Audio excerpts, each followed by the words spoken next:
Hey friends, it's your pal Mike Shea from Sly Flourish here with another episode of Sly Flourish's Lazy DM Prep. In this weekly show, I go through steps from Return of the Lazy Dungeon Master while preparing for my Sunday D&D game. In this case, I am running the hardcover campaign adventure Scarlet Citadel by Kobold Press. This show, like all of the work of Sly Flourish, is brought to you by the patrons of Sly Flourish. Patrons get access to all kinds of exclusive adventures, exclusive material to help you run your 5e games, the City of Arches sourcebook, a dedicated Discord channel, and the monthly Patreon Q&A. If you want to help support shows like this and get access to all of that stuff, you can do so by becoming a patron of Sly Flourish. The link is in the show notes below. Boy, did I put the characters through the ringer last session. So we had our session 2 of Scarlet Citadel last week. We are going to have session 3 today. We introduced the characters. We had them wander around town and having an interesting encounter in the first session. And the second session was them actually making their way to Scarlet Citadel. We had a fun situation where they ran into a group of hunters that were dealing with like roach folk, these like insectoid humanoids, and the insect humanoids and the hunters were kind of like at odds and kind of yelling at each other, stuff like that. And arrows were flying and people were kind of scrambling. And the characters were like, do we want to get involved? And they said, I think we're just going to walk around it. And they did. So that's kind of an interesting idea. Like you can put situations in front of the characters and just watch them bypass it. And that's fine. Not every situation requires that they get involved, which is a good reason why like you don't want to over prep a scene like that. You don't want to set up a battle map and you don't want to have like your special terrain and your special rain effects and make sure all your stat blocks are good and make sure all your attack. Because then if you're doing that and they're like, yeah, we wander around it. Like then you're like, oh man, I spent like an hour setting up that encounter. So that idea of like, if you spend, 5 minutes saying, I think we're going to have some hunters. I rolled on some random tables and some hunters are going to meet up with some roach folk and they're going to be clashing, but not in hostile. They're not fighting. They're just kind of yelling at each other and stuff like that. And then the players don't bite on it. Then they don't bite on it. And you're not really out anything, which is, I think, one of the reasons why lightweight prep is really important. That if you prep too heavy, you're going to make them deal with the roach folk. Like you're going to push them towards it. And if you prep light, you can let the players decide what they're going to engage with. So they went to the Scarlet Citadel itself. They went to the level 1 of the top was level 0, I guess it is. The top of Scarlet Citadel. Let's jump down to that section here. Oh, I missed one other scene. They met up with the witch. So in the village of Red Tower, outside the village of Red Tower is the witch. Her name is, where is she? Zula. So they met with Zula. She was very interested in who they were and what they were doing there. She talked to them about the kind of the main drive of the campaign. This kind of came from our session 0. It came as the characters were going there. Is that the Weird Weaver, an entity named the Weird Weaver, who's sort of a entity of chaos and randomness in the universe, or chaos and randomness in the world, somehow is trapped in the bottom of Scarlet Citadel, or something in the bottom of Scarlet Citadel is trapping them. And so their main quest is to travel down into Scarlet Citadel to figure out what is trapping the Weird Weaver. And there's lots of questions to this that I'm not yet answering. I am not deciding what that means. I don't even really know who the Weird Weaver is, because the Weird Weaver isn't really a god, as far as we can tell. The players are sort of treating them like a god. And maybe they are a mask of another god. Some people have suggested, for example, that is the Weird Weaver a mask for Rava? Maybe, but I don't think so. I mean, it could be an opposite mask for Rava. Rava is the god of the Gearforged and a god kind of heavy logic and reasoning. So to make, this is sort of the opposite of Rava, but that could still be a mask of Rava. I don't know. And I don't think I'm going to answer it for some time. I don't think I want to answer that for some time. So they met with Zula, and Zula was very curious about who they were. She offered them some healing potions. She kind of showed that she is a store for all of your sort of salves and balms and things like that. And we had some very funny stuff with like the characters, where one of the characters who had died and came back is Dorn Greycastle. And Dorn, if you see a picture, there's a picture of Dorn in there. And they talked about the fact that like Dorn having been look at that backstory. That's some serious backstory. Dorn having been sort of resurrected smells like potpourri and Bengay. And I thought that was the kind of a funny mark, that like in order to keep his corpse preserved and moving, he smells like potpourri and Bengay. So they met with Zula and spoiler spoilers. This is going to be a Scarlet Citadel spoiler. She's actually working for Gellert, the kind of the main bad guy of this. She's sort of as a spy, she's sort of an inadvertent spy, like a mercenary spy that has a mutually beneficial arrangement with Gellert and sends information like, hey, there's some adventures that are headed your way, and they actually are involved in your thing. And that will definitely play, I think, in this venture. I think she's going to pass that information. I think she's probably got some kind of device that she can use to contact Gellert the Gruesome, who's sort of the main boss, and say, there's some people heading your way. So that is going to work. She is a human priest according to this, but of course we can make her whatever we want, and so we will decide what she is when it matters to decide. So they met with her. They had a fun conversation with her that went really well. We had some random encounters on the road, and then they hit level 0. And the top level, pretty straightforward. Like you think like, wow, Scarlet Citadel is this great big place, and then you look at it and you're like, it's like 5 rooms. Like the top of it's not really. Not really that big. And it was really kind of one big encounter. So they came in, hey, my mom is here. Hey, mom. So they came in through area 2 here, sort of, south of area 1 and 2, if you look at this map. And on exploring and poking around, they came in and they tried to come in stealthy, and they failed. They rolled, like 3 out of 5 of them rolled below a 10 on their stealth check, which meant they were perceived by the harpies. So then we had a couple of harpies that were sort of climbing on the walls of this place, or kind of climbing over the top, and the harpies were going to ambush them. And they're second level. So they managed to kind of get the drop on the harpies a little bit, because the people who were stealth were able to sort of, see them there, and the others. And so they got in this battle with the harpies, and the harpies were pretty tough. The harpies were hitting them. One of the players got hit with a song and got basically paralyzed by the song for 3 rounds or something. It was really pretty harsh. I should have done this. You can take psychic damage to break it, but I forgot. They dealt with the harpies, and then as one of the harpies was dying, she cried out in this weird cry. And then they heard a big roar from deeper in the level here. And they're like, well, right? And then the harpy's like smiling, and then, fades off. And then an owlbear comes out. Boy, do owlbears hit hard. Owlbears, especially when they critically hit, they can hit really hard. And this owlbear was really hard. And I think 3 out of the 5 characters were down at different points, and trying to get them down and up, and them realizing like, we don't really have good healers. Like they didn't really, the characters that they had, they don't really have anybody that has healing spells, I think, at all. So they're using potions like crazy. They're like, dump those potions, and they're, trying to get out of it. And people, like 3-4 hit points they're living on to try to get attacked. And they finally knock down, at the end of the battle, it was a big, long battle, and they kill the owlbear. And they're like, man, that old dude back at Red Tower who told us, like, you're all going to die in there. He wasn't kidding, was he? Like, we haven't even gotten into the place yet, and we're already in real bad state. So we begin our session with them licking their wounds after fighting this very tough monster. But God, I think that book, if I recall, the book-wise, you're supposed to be like first level when you fight those things. And you don't have to fight them. And I know that the adventure, I'm trying to find where they talk about leveling. I think it's earlier in the adventure. And figuring out how to, when to level the characters. Here we go.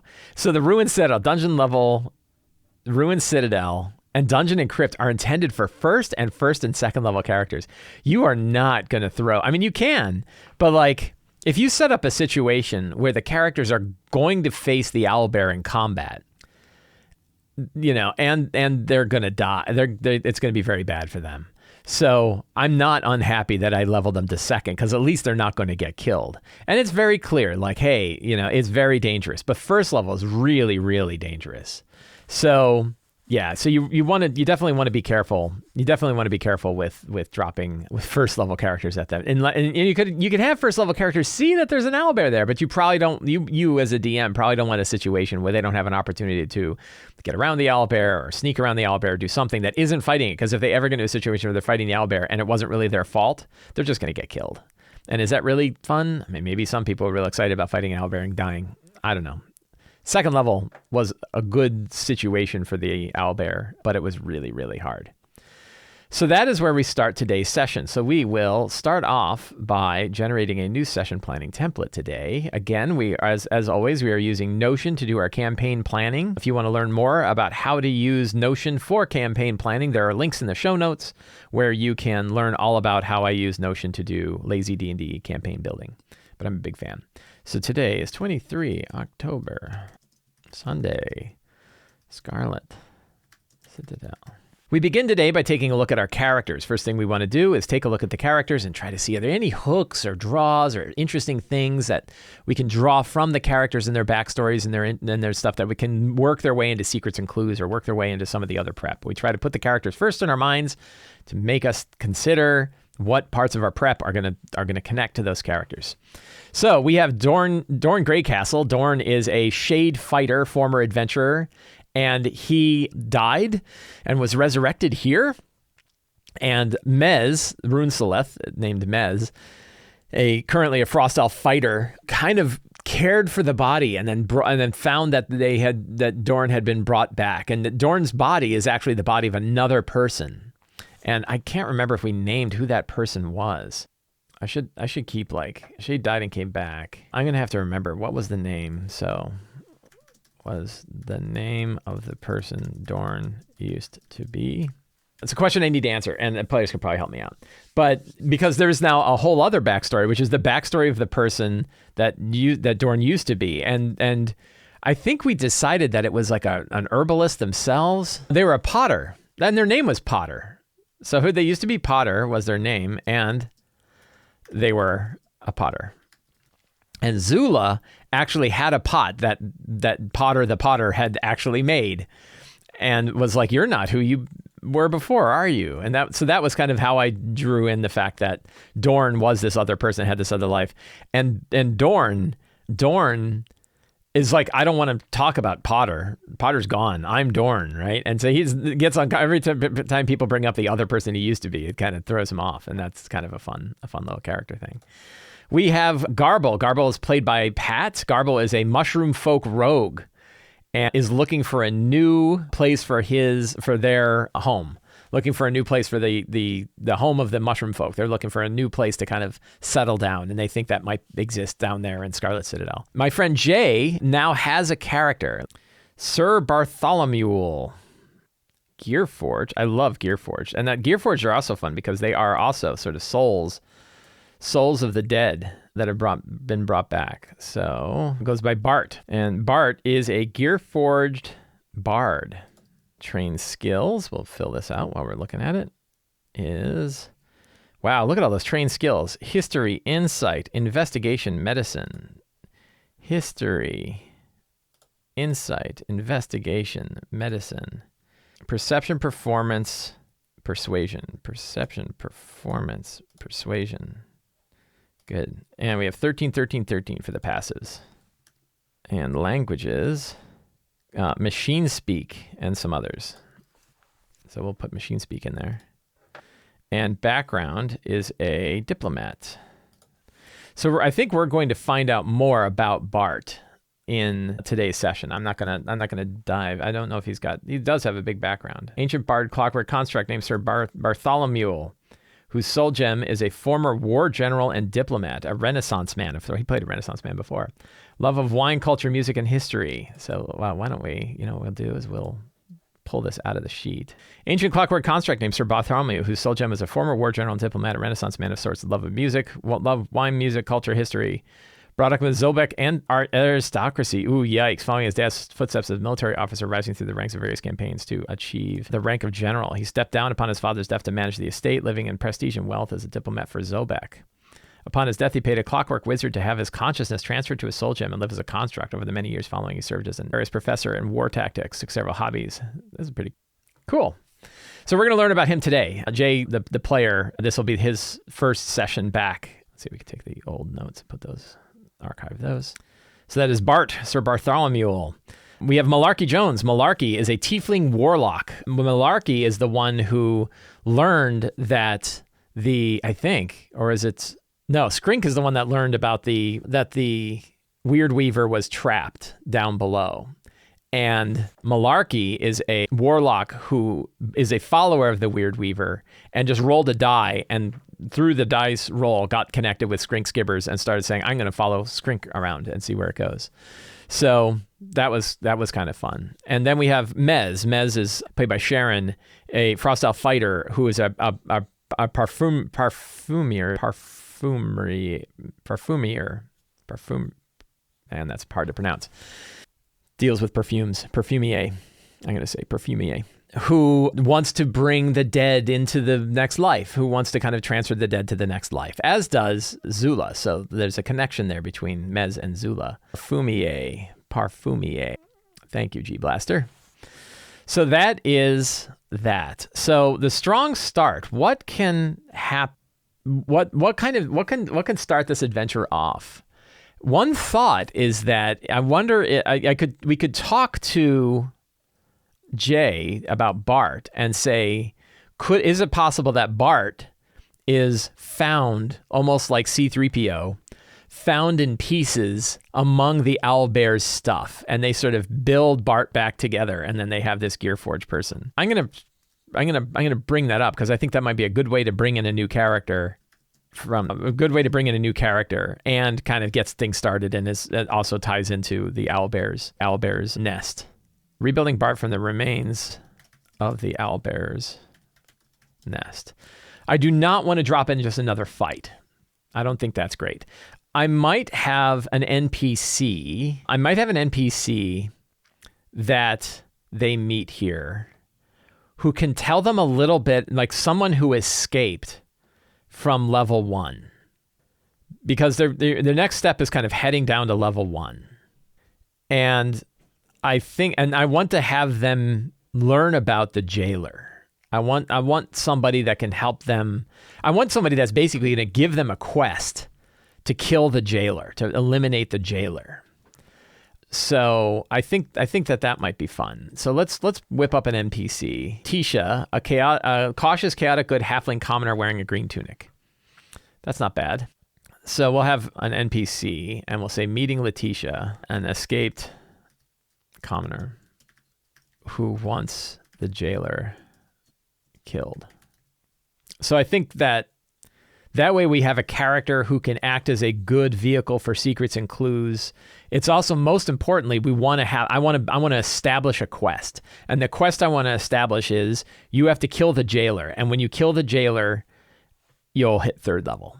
Right? That's their third level quest. The quest to achieve 3rd level, which they will know immediately upon hearing about the jailer, is kill the jailer, get to 3rd level. Nice, straightforward way to do it. So I think that will work. So we have rebuilding Bart as our first scene and the strong start, meeting Letitia. Then we have, traveling into Scarlet Citadel, into level 1. And we have quest. We'll make this all bold. Kill the jailer. Reach 3rd level. Nice, clean, clear quest for what they're going to do here. And then traversing 1st level. We're going to move the quest up to Letitia. And then traveling into the 1st level and then traversing the 1st level. Facing the jailer. So that's kind of and I think it'll probably take a couple of sessions for them to get through level 1. I don't expect that they'll get through all of level 1 right away. And yeah, so that kind of sets that. So then we have our secrets and clues, and I want to make sure that I kind of get some of this stuff right. Jailer is an infamous, so we can just grab this. That's a very good. That paragraph right there. The jailer is an infamous kidnapper and torturer. He preys on isolated travelers journeying through the region and on the citizens of Red Tower. He's invoked by frightened villages as a demonic boogeyman. Many don't believe the jailer is real, and he's worse than anyone has described. That is a good one. What other? The jailer doesn't... See, this is one of the nice things about published adventures is you can just grab whole lines from your published work and turn them right into secrets. Very good for lazy dungeon masters. Jailer doesn't work alone. He has an assistant, a tusked crimson ogre called Scar, who is a compatriot of sorts. That's really one secret. What other, unlike the jailers can be reasoned with, that is not a secret that we're going to bring up here. And what other, so then there's the jailer's chambers make up half of the first level of Scarlet Citadel. The other half is made up of the crypts of, now, and what's the name of the house? I forget. I read this stuff, but then I forget. I'm going to hit some background stuff going on here. The Holzingers, right? The Holzinger crypts. Something dark and terrible awakens the dead in the crypts.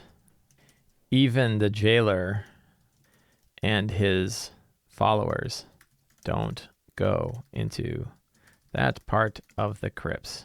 What other, are there any other secrets? Let's see. Much of the original above-ground structure, we got that in inches of offended lead on ground, Holzinger family, bandits who used it afterwards. Yeah, the dry lands.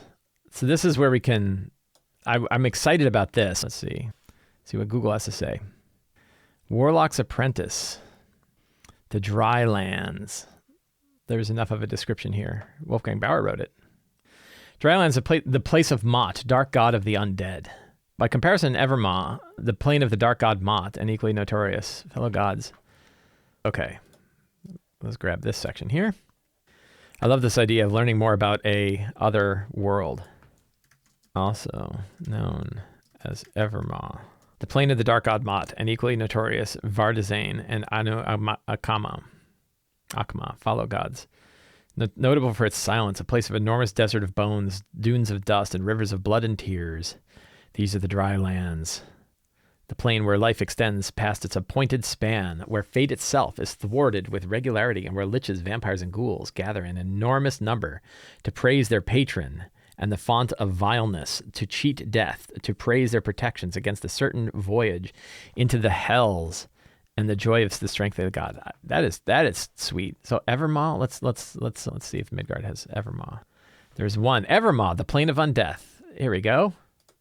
They just didn't call it the Drylands in the book. Grab that. Put more lore. It's very big for a secret, as you can see. And also because you copy and paste it from PDF, the line breaks don't carry over. Ghouls, vampires, cannibals. So this is pretty much the same stuff, but it's right out of the world book, and I like stuff that's right out of the book. Oh, you know what we need to do? One to grow on. Where did we get this? Midgard World Book, page 46. Cite your sources. Write it down. It doesn't matter quite as much in an online game, but boy, I can tell you, having played, going back to the physical table again, if I have the Midgard World Book there, anytime I am during my prep, anytime I find something in Midgard World Book that I want to describe to the players, in my notes, I should put the page number down. So if I'm, I need to go back to that one region that we were talking about before, I can pull up the book and go do it. So write your page numbers in your notes. Very important. So those are a couple of good secrets. And these are good because when you think about Evermaw, this connects to a lot of the characters. Like I think Mez knows about this. I think Joe might have been there. Dorn might have been there. I think there's good connections. Skrink might have spent a minute there before getting pulled off into other realms and brought back again. I think there's a lot of opportunity there. I think there's a lot of good character connections to the idea of Evermaw. And what we want to do, and that we look at the Scarlet Citadel, the ancient crypts of the whole. This section is rife with undead, and thanks to a weak spot in the dimensional barrier between the Midgard and the Drylands. So we're going to add another note that connects the Drylands to that section of the crypt, because I think having read it, when they go down there, I think a big secret is many believe the halls of the Scarlet Citadel are dead, or stagnant, or stationary. They couldn't be more wrong. Things are happening on every level of the vast ruin. It is a living world down beneath the ruined keep. So that's like, hey, you think you go down there and it's just like, hey, it's a tomb with a bunch of skeletons. Like, no, there's things happening. Like, events are occurring down there, and you know that events are occurring down there. 1, 2, 3, 4, 5. 1, 2, 3, 4, 5. We have our 10 secrets, so we will give ourselves a break and move on. Fantastic locations. I don't think I really need to fill this out because I got the book, right? So we're like, Owlbear Nest is 1, and the Owlbear Nest is 1, and level 0 and level 1. Yeah, that's another scene, is like finding the entrance to level 1, because it's kind of a cool entrance, like the place that you sort of get connected. It's kind of a fun entrance. So those are really our things we could generate. So I have let's see here. Let's see if I can find it real quick. There we go. I have a of Midgard random generator using perchance. This Monuments of Midgard generator is available to patrons of Sly Flourish. I put it in the Patreon Discord server, and I will share it again. And patrons who find it, I'll pin it in the Patreon Discord. This is something I put together where I wanted to generate like quick monuments that were themed around Midgard. So like pristine buried mosaic of the Black Goat. That's kind of cool. Buried glyph fossil of Hecate, the city bringer of magic. Lady of Darkness, Lady of Sighs, Lady of Tears. Sunken, ruined, carved rock of Anu Akma, southern god of the underworld. Like, that's pretty. These are all pretty great, aren't they? I like those 3. Pristine, frozen barrow of Valund, crossroad master of fire. That's funny, frozen. These are all kind of cool. We'll just grab these 4 because they're all pretty good. And we'll stick them in our fantastic locations. What are those for? If they happen to wander around and I need a location, I can just put one of these monuments in place. I love monuments. So what the hell's a monument? What's up with that? What's up, monuments? So one of the things, like, we often think about random encounters. We spend a lot of time thinking about random encounters in D&D, and there's lots and lots of tables for random encounters. You can find them in Xanathar's Guide. You can find them in most of the source books. Most of the adventure books include random encounters. What they don't do is say, well, where do these encounters occur and what makes that place interesting? And that's where random monuments comes into play.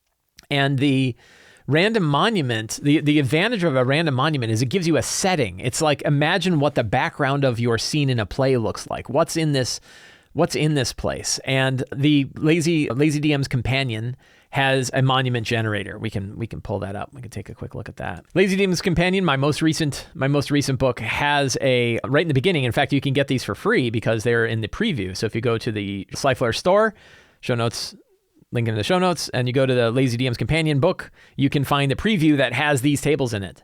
And you can see we have like a location, a monument, and an item. And the monuments are like a sarcophagus or an orrery or an effigy or a cage or a brazier.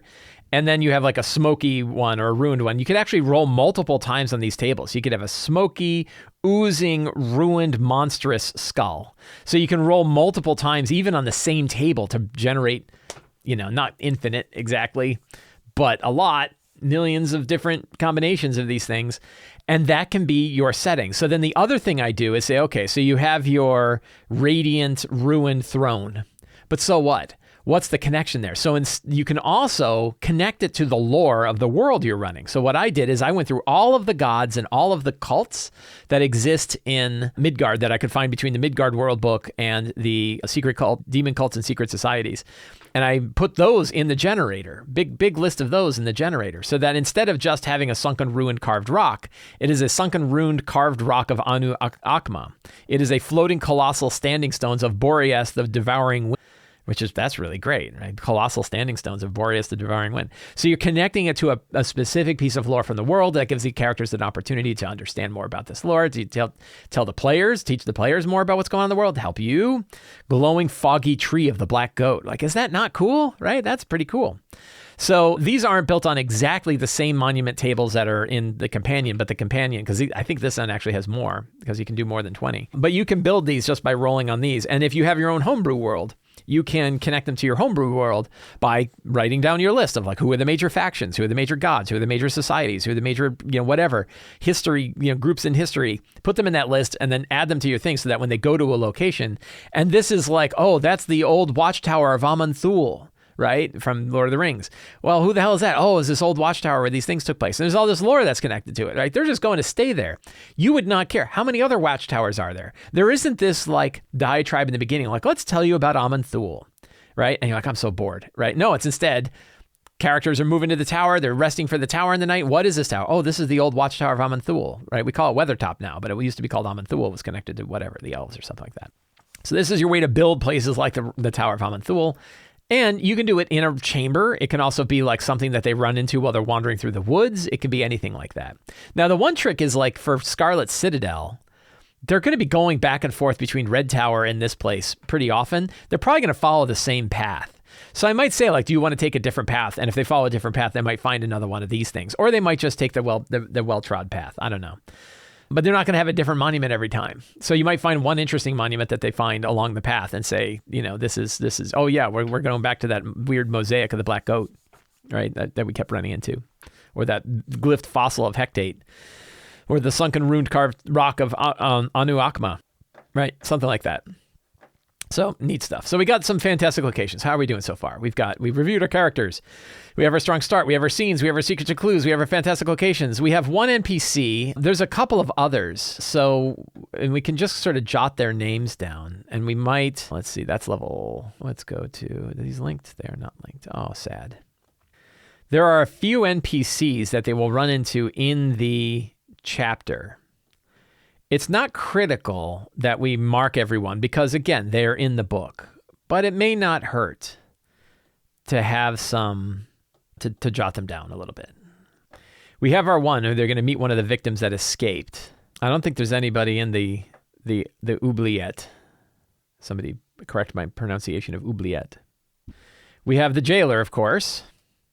We have Ushlex.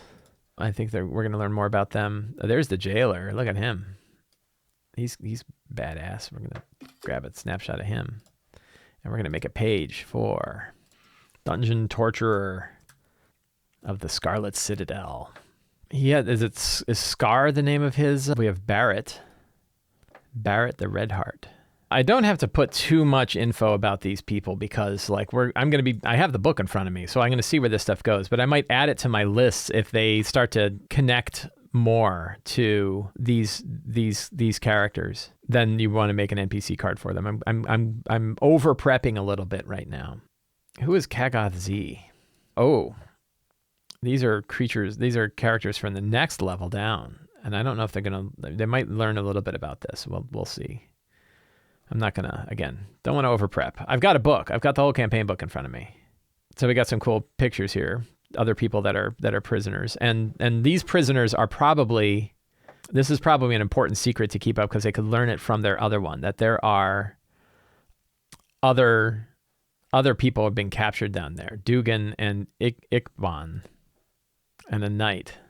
So a knight named Barrett and a halfling and human named Dugan and Ikban. We'll put them in our NPCs. So we're good there. Deadly encounter benchmark. So the deadly encounter benchmark for this one, when do we know that an encounter is potentially deadly? They are second level. I think we have, I don't know if we're going to we might have 6 today. I don't know if anybody's out. I don't know if anybody said they're out. So we'll do the benchmark at a couple levels. So 4 would be 2 times 4. Well, it's 2, right? Because it's 2 times 4 divided by 4. 2, 4 players. If there are 5 players, it's 2 times 5 is 10. Divided by 4 is 2.5. So 3, 5 players. We roll up. And if we have 6 players, 2 times 6 is 12. 12 divided by 4 is 6. No, is 4. 12 divided by 4. 3, 6, 9, 12. 3. So 3 for 6 players. So we know that CR3, a total number of monsters equaling up to challenge rating 3 is potentially deadly. Boy, I'll tell you though, like an owlbear, that was pretty deadly. So we're not joking around when we talk about that benchmark. So we have that handy. Monsters, we have whatever monsters in the book. I don't think we are going to worry about that. Treasure, I am worried about treasure because I want to award them something I want them to find something I want them to find stuff that was in the treasure of the owlbears and maybe the harpies. And I don't know if they had anything here. But if they don't, I want to give them at least like one fun magic item. Because you can't go wrong giving treasure. I mean, it's surprising. There's no treasure out here that like the owlbear was protecting. That doesn't seem great. So you can always go with like a magical short sword because anybody can use a short sword. And the nice thing is it's not OP. You're going to have characters like, oh, I guess I'll use it, but it's only a D6. So I think, a nice start is a +1 short sword. And we're going to use some of these. So we could actually, this would be kind of fun. You can use the same builder here, only instead of a frozen spiked mausoleum of the Night Cauldron of the Chernobog. And I don't think I want to make it necessarily an evil item. Glowing monstrous altar of Ninkash. So it could be like a glowing sword, the mother of beer, goddess of merriment. People always like that, but then everybody just talks about drinking all the time. Spectre rune of Velas, the great serpent. I kind of like this, that it is a draconic short sword, right? And a runed short sword, glowing runed short sword of Velas, the great serpent, right? I kind of like that. So is it glowing? I think that's a cool idea. We have information about Velas. I lost it. Where'd it go? And our information about Velas, the great serpent, we have, look, in the notes, it's got information about it. So what can this short sword do? I always like to say, instead of just being a +1 short sword, it's always cool to get a +1 short sword that gives you one thing that you can do. And it would be cool if it's something that is connected to the origin of this item. So what is a one-use effect that occurs once a day that is connected to the great serpent? Let's look back. Page 348 of the world book. Let's go down to 348. The great serpent is surrounded by the god made of flesh, great world serpent, monstrous beast that defines the edge of the world. So this is like the creator, right? Domains of destruction, earth, hunger, magic, prophecy, rune. It could do Thunderwave. Thunderwave once a day is pretty good. Apocalypse. And maybe it grows, right? Maybe it does Thunderwave now, but it gets better as you unlock more stuff. Maybe there's a quest associated with this short sword. So we can say like level 1, casts Thunder Wave once per day. We don't have to worry too much, but it might be kind of fun to say, well, is there a quest associated? What does this thing want to do? What is the drive of this sword? This sword that's a follower. It probably lets you speak Draconic. Speak, read, and write Draconic. Now Midgard has its own languages, I think. I think the player's guide has its own languages. See if there's an index here that has anything about languages. Whoops. Here we go. Yeah, a big pile of languages here. I'm looking for any language so there's Maharati, language of drakes, dragons, and dragonkin. So that will work. Just looking if there's another language that would make sense. No, that looks pretty good. Probably advantage on charisma checks when dealing with dragons or draconic creatures, because you speak their language so fluently, and you're just sort of, it's nice, powerful. So this is like its level tier 1 abilities, right? Thunderwave once per day lets you speak and write draconic, advantage on charisma checks. Then tier 2. We'll do question mark. I don't know. It'll do other things. And there's some quest. I like the idea that you have to complete a quest, and maybe we'll figure out what that quest is that sort of upgrades this thing as they probably, as they get to it. I don't know if they get to upgrade it a lot, but maybe they get to upgrade it, 3 times. Spear instead of short sword given favored weapons. Should it be a spear? It's kind of cool, right? Yeah, I like that idea. Instead of a short sword, it's a spear. We don't get to see spears very often. And spears are still simple weapons, I think. So anybody can still use a spear. I think that can work. So that's some good treasure. What's some other treasure we'll pull up here? Let's go to Donjon. This is for the golds and stuff. So we go to, let's see, 5e, random generator. They have a random treasure generator right here. Bang. And we will say this is CR3. And this is a horde. And we've got, a bunch of stuff here. That elemental gem is powerful. So this is some good treasure. And we can do some interesting, again, we can go to the Lazy DM's companion here and we can look at, I think there's spells. What are some spells? So we know they need healing. So maybe I think this will be really good. This Obsidian Scepter engraved with arcane runes casts, what's the major healing word? Mass healing word. Once. So now they've got a relic, they've got the Dust of Disappearance, they have the elemental gem. They got 3 basically one-use items. That elemental gem, I think, summons an elemental, doesn't it? That's really powerful. How much, let's see. So, a gem contains, when you use the action to break the elemental, it's summoned as if you had cast a Conjure Elemental spell. And Conjure Elemental lasts 1 hour. That's really powerful. I'm not going to do that. It's too much. Because then they could clear an entire level with that one time. So we're gonna dump that one. I think that's plenty of loot. So we've got our treasure. And I think that is it. So there's obviously wow, but you didn't even look at the map, right? Well, I did look at the map. I looked at it before we did our show today, but I haven't set it up an Owlbear Rodeo. So I'm going to probably spend a little, what else am I going to do? Like I just spend an hour doing the prep for the game, kind of getting ready for it. And I'm still not done yet, right? So, oh my God, the Lazy DM style is not so lazy. But I do have to set up an Owlbear Rodeo map, but that's not going to be too hard. I think I have tokens for the characters already because we used it last time, but I don't have a token for a new one, so I'll have to set that up too.